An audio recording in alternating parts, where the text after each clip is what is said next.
welcome the Cabinet colleagues who are here, in particular the Honourable Jean Hamilton, our Minister of Agriculture et al., the Honourable E.M. Patches Liebert, our Minister of Public Infrastructure, Senator Wendy Phipps, and all the senior officers of the government who are here across all the ministerial portfolio.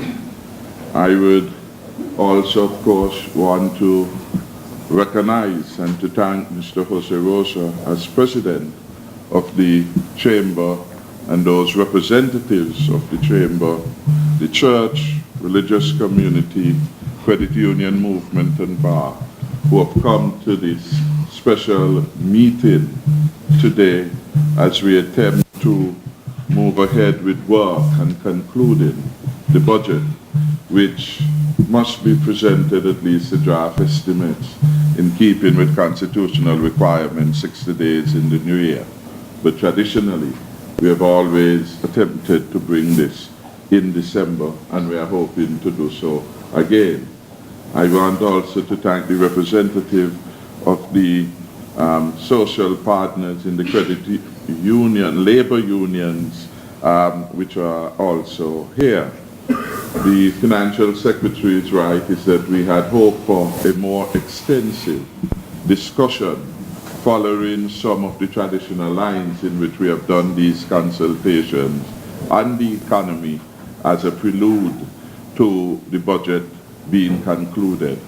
The reality is that nature has worked against that in ways none of us would have envisaged, in that we were visited by two of the most dangerous hurricanes ever recorded in the hurricane season in Irma and Maria.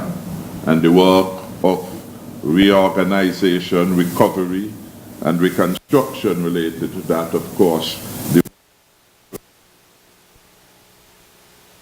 the public sector had been the recipient of significant damage in the region of $150 million. And still counting. We have not had full tallies from the private sector, and so the figures that we quote relate specifically to the public sector entities which have reported on the nature of the damage. We consider this dialogue, as all dialogues with the partners, social and economic partners, to be critical and important. And indeed, we accept that in managing the economy, we want to do so on behalf of all the people of St. Kitts and Nevis. And their ideas are welcome, and their contribution to the debate, to the understanding of the challenges which impact upon government policy priorities. Those become important matters in the way in which we want to practice our governance. Today, discuss perhaps mainly matters of an economic variety, economic and fiscal variety, but there are many matters out there which we hope moving forward we will be able to develop a structure that would allow for more regular dialogue on a range of issues. Some of them will not disappear overnight, and so we could almost have a checklist of some matters while we refresh the agenda for new and emerging issues. The world at large and the Caribbean region face the threat, which some have described as an existential threat, of de-risking and the loss of correspondent banking relationships.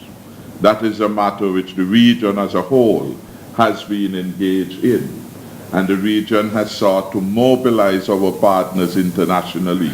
So, for example, Prime Minister Alan Chasney and I visited Canada and other capitals and attempted to put forward the case in relation to Canada. We met as members of the financial sector, in particular the leadership of Royal Bank and the Bank of Nova Scotia. A matter before the IMF, and the IMF had been helpful in causing the meetings which we had with the high officials to come off and to provide some intellectual support for this particular significant, serious situation. So that matter is there, and that is a matter of association, their partners externally, the chamber generally, and the rest of the country to ensure the best result or least dislocation of our economy as a result of the issues related to de-risking and correspondent banking. We would want always to have on the agenda the issue of growth. How can we get more of it? How can we be better at increasing jobs in our country? Not just any jobs, but higher paying jobs that would add to the promised prosperity of our people. We want to ensure that while the economy is moving, while the economy is growing, the vulnerable groups, our children, our elderly, our sick, they are not left behind. So that caring and compassion must be critical attributes of the way in which we govern. Of course, growth is important not for its own sake, but the fact that it assists countries in getting the resources required to do the things which every government has to do, large or small. And it is only through growth that we are able to expand and create additional space to do the necessary things. Lack of growth is a problem. Inadequate, sustained growth is a problem. And the challenge then is how do we keep the growth levels for a consistent period of time at a level that is satisfactory, having regard to the obligations of the state. And we are seeing that over time the growth trajectory would vary, as all things would in the end. China, for a very long season of perhaps maybe one decade, has been the fastest growing country in the world. China's growth rate has in recent times moved from double digits to significantly below double digits. Hence, they have to recalibrate in terms of some of the things that they are going to do. So this matter of growing the economy becomes critically important. And in that context too, we have to revisit, and we intend early in the new year to have a national consultation, perhaps the third one, since we would have come to office in relation to the CBI. How do we move forward in relation to that? We have been having discussions with some of the players in that market, the principals behind the Park Hyatt Hotel, Arthur Sharp, who has had investment and interest in that, Farron Lawrence, and many other persons. I mean, anyone with an interest in it, we have been engaging, and we have had a variety of perspectives on that. Next year, we are hoping to organize a forum in which we could bring the critical stakeholders together and to discuss this in a more comprehensive and formal way.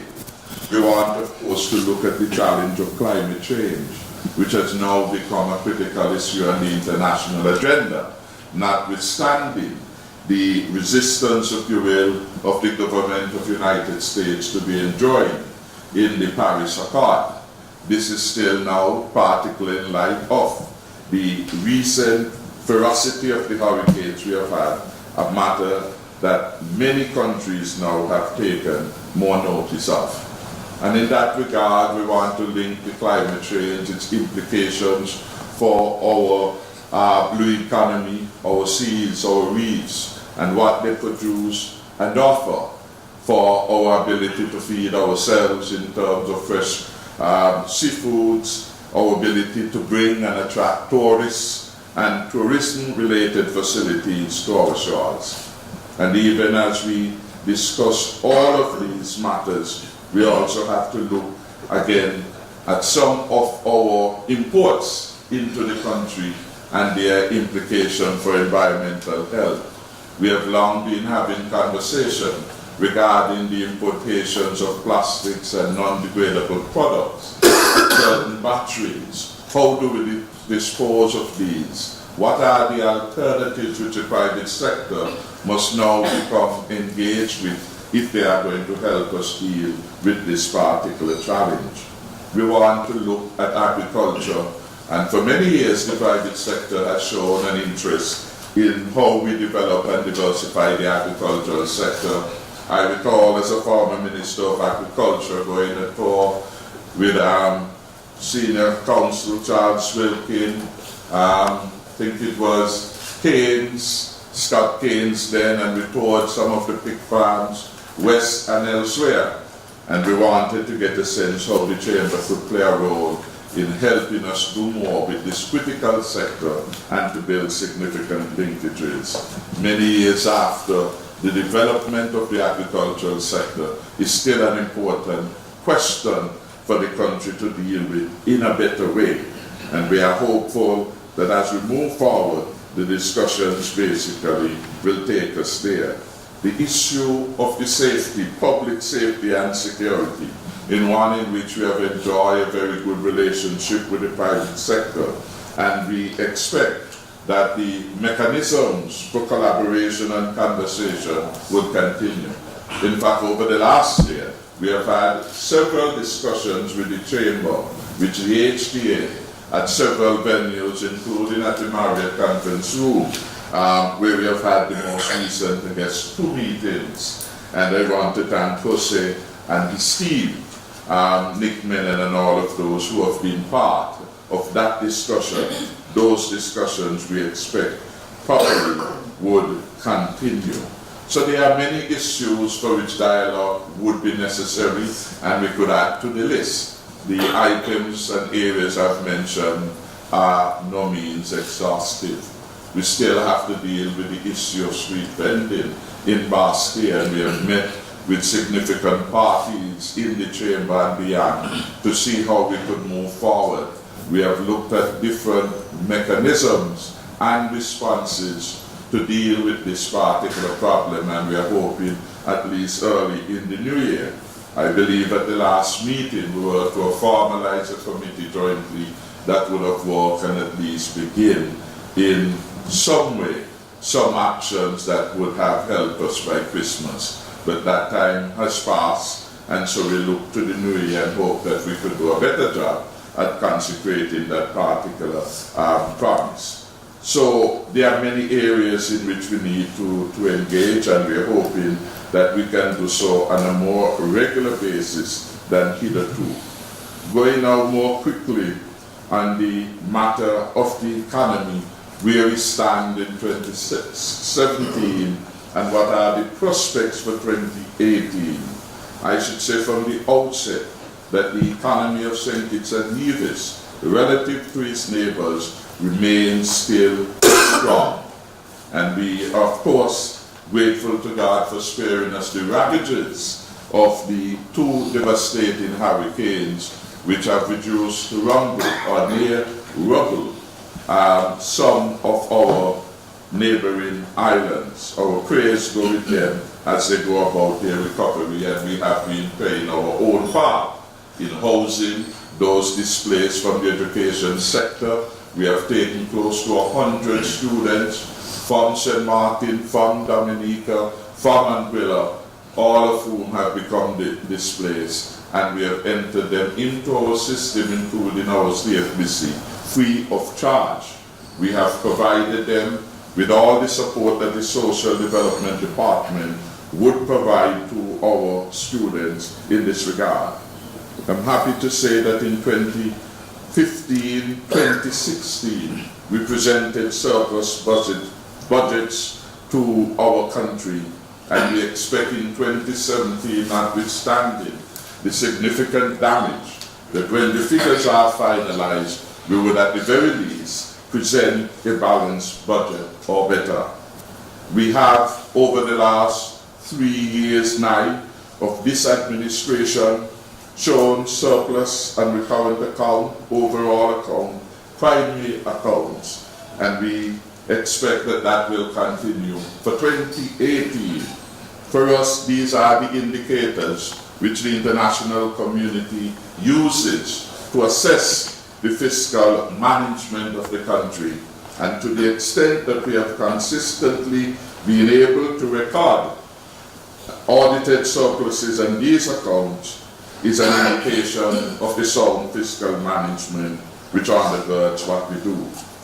We experienced growth year over the last 3 years, and in this regard, St. Kitts and Nevis is exceptional relative to several countries, even in the Caribbean, which even before hurricanes were having most difficult economic situation.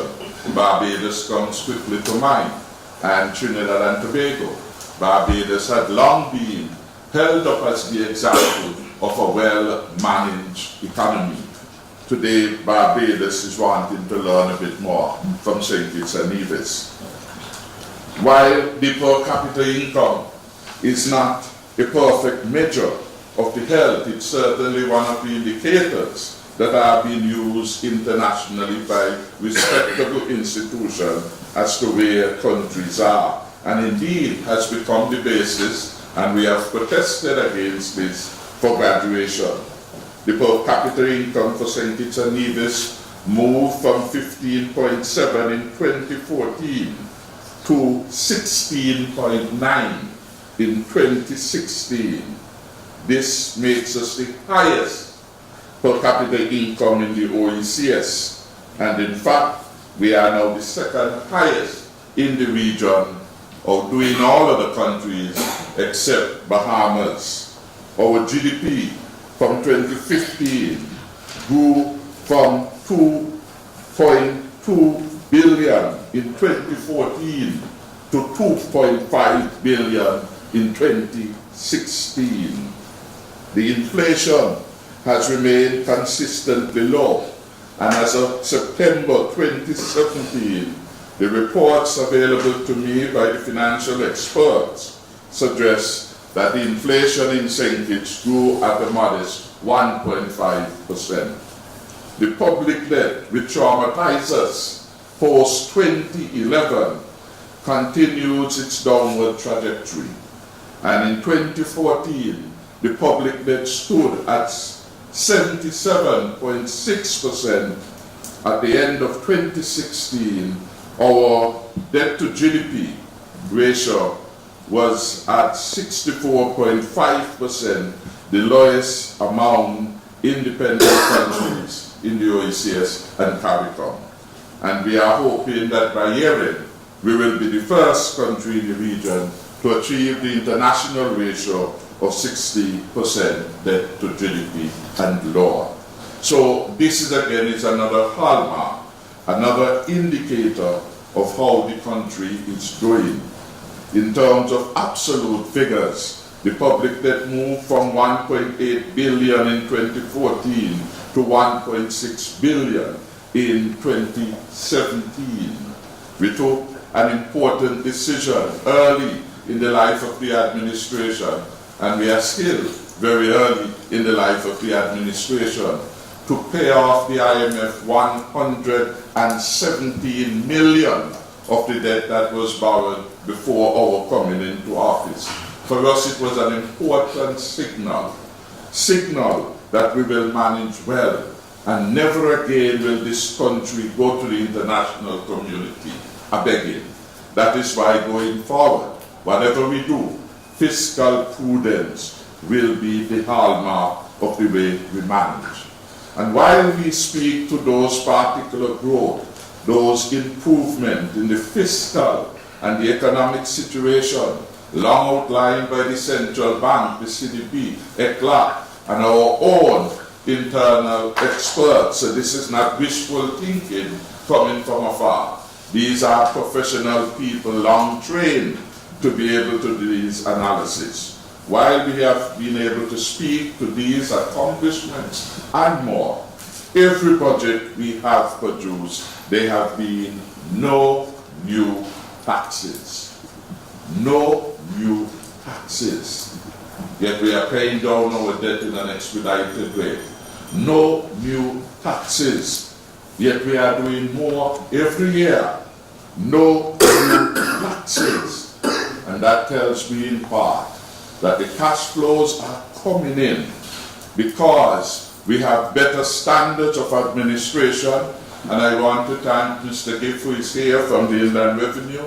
He is one of the gatekeepers and guardians of the revenue for a large list of taxes. I want to thank the Comptroller of Customs, who is absent. We have had to engage them to ensure better controls were put in place, and so some of the leakage that hitherto had happened, some of it is contained. It's still a long way to go. And we have to look at our portfolio of exemptions to the private sector, because the IMF and other international institutions are saying to us some of these things really need a revisit. Of course, we have been pushing back, but we understand that there is some merit in the argument that the factory can't be here in St. Kitts and Nevis and after 30 years still expect to have a corporate tax holiday, still expect to get tax-free, and all its import, pay no taxes as it were, to the government and the country, and that is an acceptable and happy state of play. And so over time, that will have to be part of the conversation that we will engage. Similarly, we have to do that with our hoteliers as we move forward, and to say to them that the country can't run in a vacuum. It is not enough to come to the country and to provide jobs, but you have to pay your fair share of resources to help the country to do those things which every government ought to do.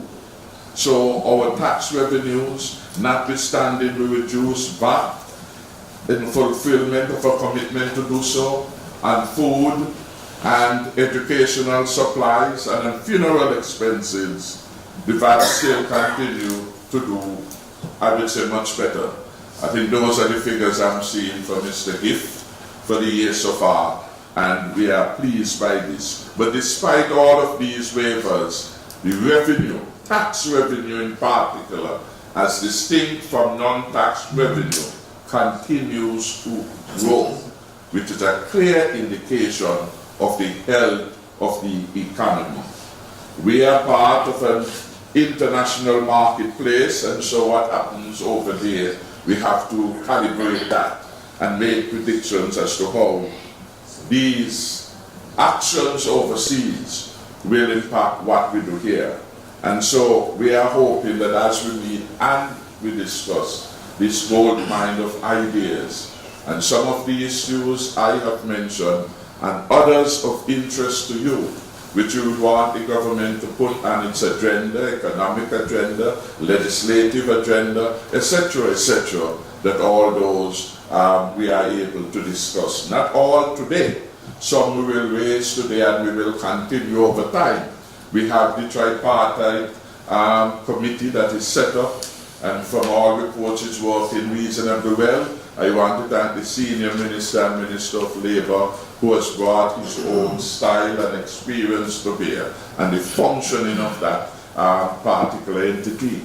One of the matters we will have to discuss early in the new year will be new legislation to impact upon pension going forward and ensure the further enhanced viability of the Social Security scheme. So there is a lot more to talk about, but we won't want to talk, we wouldn't be able to talk everything in one meeting, and so I would want to rest here to thank the people for responding at short notice to some extent, but the exigencies of the time did not avail us with a lot more time to do what we are committed to do, to set new standards in government, deliver a budget on time, meet all the constitutional requirements in accordance with our own manifesto proposals. So again, I want to say thanks on behalf of the Cabinet for you for taking time to come and to engage us.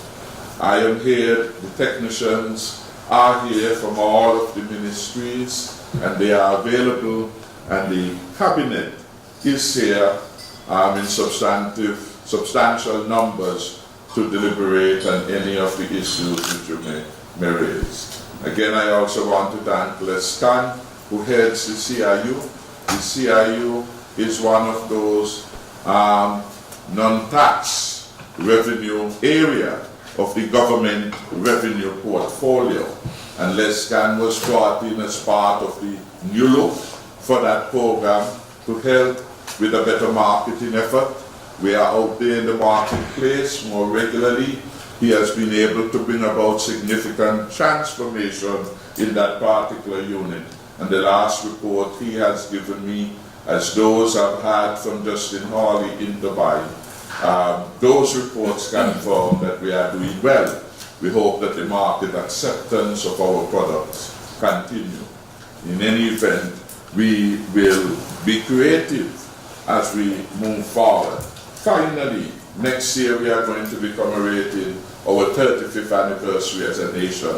And we are hoping that we could really have conversations going forward about ideas, our accomplishments, our failings over the last 35 years as an independent and sovereign country, and how we can consecrate the future for a better life for every resident and citizen of St. Kitts and Nevis. That too we will want to engage the church, to engage the chamber, and to see how out of that we could fashion some interesting ideas to move the country to the next plateau, the next level of socio-economic development. Thank you very much, Captain.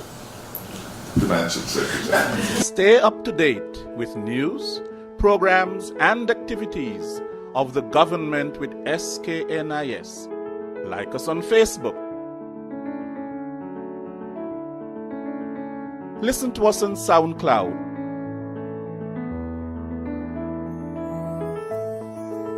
Follow us on Twitter. And watch our videos on YouTube. Connect with us today. SKNIS, St. Kitts and Nevis Information Service.